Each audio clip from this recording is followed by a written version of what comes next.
আসসালামু আলাইকুম। The Mehak series nursing master বুক পেজে সবাইকে ওয়েলকাম জানাচ্ছি। আজকের এই শর্ট ভিডিও সেশনে আমাদের টপিক হলো ফ্লুইড ক্যালকুলেশন মেথড বা রুলস। আমরা জানি আমাদের এই 8 ঘন্টার জীবনে ফ্লুইড কতটা ইম্পর্ট্যান্ট। অনেক সময় ডক্টররা প্রেসক্রাইব করে থাকেন এত ml ফ্লুইড এত ড্রপসে যাবে, সেক্ষেত্রে কথা আবার বলেন না। অথবা অনেক সময় বলে থাকেন এত ml ফ্লুইড এত ঘন্টায় যাবে, সেক্ষেত্রে ড্রপস আর উল্লেখ করেন না। বিশেষ করে যারা আইসিইউতে কাজ করে তাদের জন্য এই ফ্লুইড ক্যালকুলেশন খুবই ইম্পর্ট্যান্ট।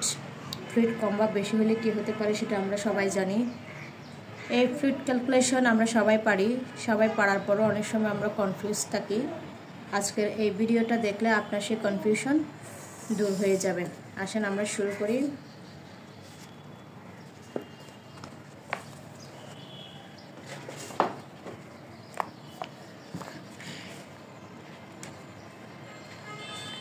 ধরেন বেশিরভাগ ক্ষেত্রে আমরা কিছু মুখস্থ ফিগার জানি, যেমন 1000 ml ফ্লুইড 8 ঘন্টায় গেলে কত ড্রপে যাবে। এটা হচ্ছে একটা মুখস্থ, 31 ড্রপসে যাবে, সেটা আমরা সবাই মুখস্থ করি। কিন্তু সবসময় যে এই ফিগারে পরীক্ষায় আসবে, যা এই ফিগারে ডক্টর প্রেসক্রাইব করবে তেমন কোনো গ্যারান্টি নেই। সেক্ষেত্রে আমাদের যেটা রুলসটা যদি আমরা শিখে রাখি, তাহলে ফিগারটা বসিয়ে দিলেই আমাদের কাঙ্ক্ষিত রেজাল্ট চলে আসবে। প্রথমে যে ফিগারটা আমরা সবাই জানি সেই ফিগারটা দিয়েই শুরু করি।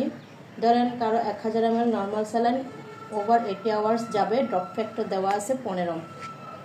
তাহলে কি হলো,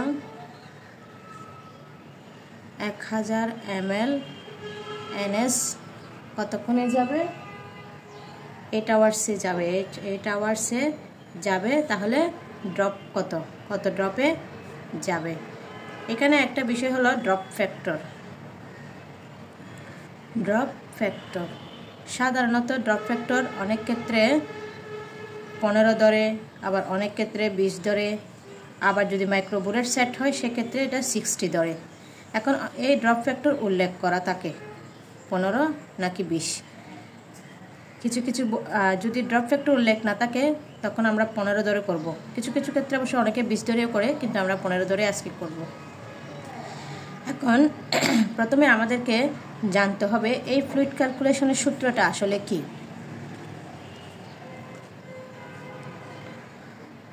ফ্লুইড ক্যালকুলেশনে যখন আমরা ড্রপ বের করব, ড্রপের যেই সূত্র সেটা হচ্ছে ড্রিপ রেট, এটাকে যদি একটু ভাঙি, ড্রপস এটা মিনিটে হিসাব হয়, minute equal to volume into drop factor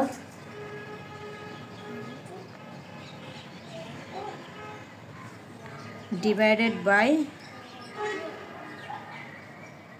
time.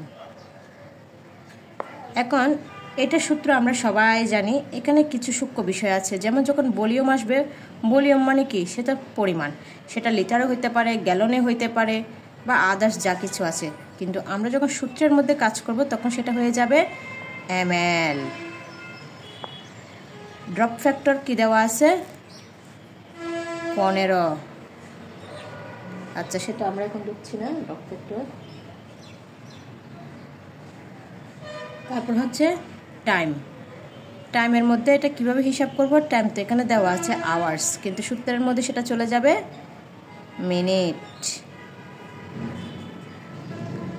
তাহলে এখন আমাদের কি করতে হবে? আমাদেরকে দেওয়া আছে 1000 ml দেওয়া আছে, সেটাকে আর চেঞ্জ করার দরকার না, যেহেতু ml-এই দেওয়া আছে। তাহলে আমরা চলে যাব 1000 গুণ ড্রপ ফ্যাক্টর কত দেওয়া আছে? 15।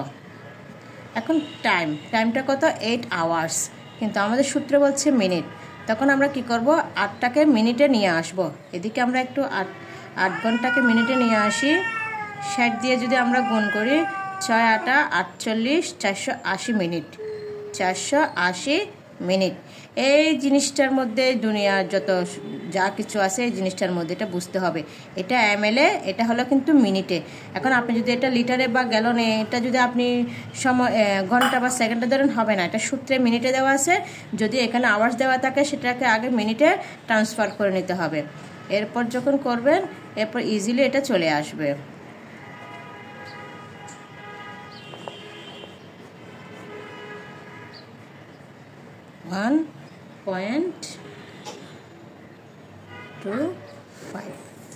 তাহলে 31.25। যদি রাউন্ড ফিগার ধরি 31 drops per minute.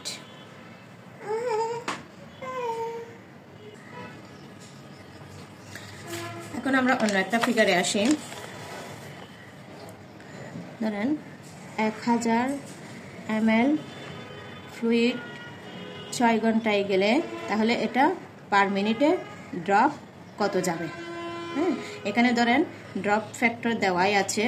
Drop factor সমান 10 জিটিটি পার মিনিট, এটা দেওয়া আছে। ড্রপ ফ্যাক্টরটা বলেই দিছে 15 বা 20 না, এখানে 10 করে দেওয়া আছে।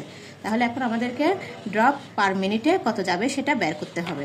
তাহলে আমরা সূত্র অনুযায়ী কি জানি, ড্রিপ রেট বা drops per minute equal to volume কিসে ml এ into drop factor divided by time. টাইমটা কিসে আমরা আগে বলেছি, টাইমটা হচ্ছে মিনিটে। এখন যেহেতু এখানে 6 ঘন্টা দেওয়া আছে, আমরা টাইমটা মিনিটে চেঞ্জ করব। 60 মিনিটে 1 ঘন্টা, 6 4 36 360। তাহলে ভলিউম কত, 1000 ml, ড্রপ ফ্যাক্টর কত 10, আর টাইমটা আমরা কি বের করেছি 360। এখন এটাকে দিয়ে এটা কাটাকাটি করেন, এটা যদি কাটাকাটি করেন তাহলে কত আসে,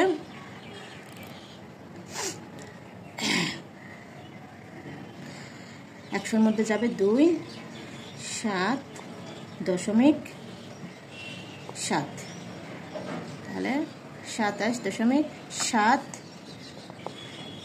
ড্রপস পার মিনিট। এটা হচ্ছে আনসার।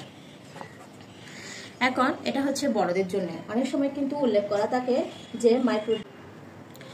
এইবার আমরা একটা পেডিয়াট্রিক্স ম্যাথ করব। ধরেন দেওয়া আছে 120 ml ফ্লুইড ওভার 2 আওয়ার্স। এখন এখানে ড্রপ ফ্যাক্টর কত, এখানে আমরা ড্রপ ফ্যাক্টর জানি সাধারণত যখন মানুষের হচ্ছে 15 থাকে, বেবিদের তার 4 গুণ হয়ে থাকে, 4 15 60। যে মাইক্রো ইনফিউশন সেটগুলো আমরা ইউজ করি সেখানে ড্রপ ফ্যাক্টর হচ্ছে 60। এটা উল্লেখ থাকতে পারে নাও থাকতে পারে। Drop factor equal to 60 GTT per minute. এখন আমরা যদি সূত্রে চলে আসি তাহলে সূত্রটা কি ছিল আমাদের, ড্রিপ রেট ভলিউম, ভলিউমটা কিসে ml এ into drop factor divided by সময়। সময়টা কিসে ছিল, সময়টা ছিল কিন্তু মিনিটে। এখন যদি আমরা মানগুলা বসিয়ে দিই, ভলিউম কত 120 ml ইন্টু ড্রপ ফ্যাক্টর হচ্ছে 60, টাইমটা হচ্ছে 2 ঘন্টা। এটাকে যদি মিনিটে নিয়ে যায় তাহলে 60 দিয়ে গুণ দিতে হবে। তাহলে কি আসে, 6 দুগুণে 12, 120, 6 12 72, 2 শূন্য বসাই দেন, 0 0 চলে যাবে। এটাকে যদি এটাকে কাটি তাহলে হচ্ছে 6 12 72 0, 60 ড্রপস পার মিনিট। এটাই হচ্ছে আনসার। আশা করি এখন আর আপনাদের এই ফ্লুইড ক্যালকুলেশন বুঝতে সমস্যা হবে না। এর পরের বার আমরা আলোচনা করব। এখন তো আমরা আলোচনা করেছি তার ড্রপস কীভাবে বের করব, এরপরে আরেকটা কোনো একটা সেশনে আমরা আলাপ করব কীভাবে আমরা সময় বের করব। আজকে এই পর্যন্ত, ধন্যবাদ সবাইকে।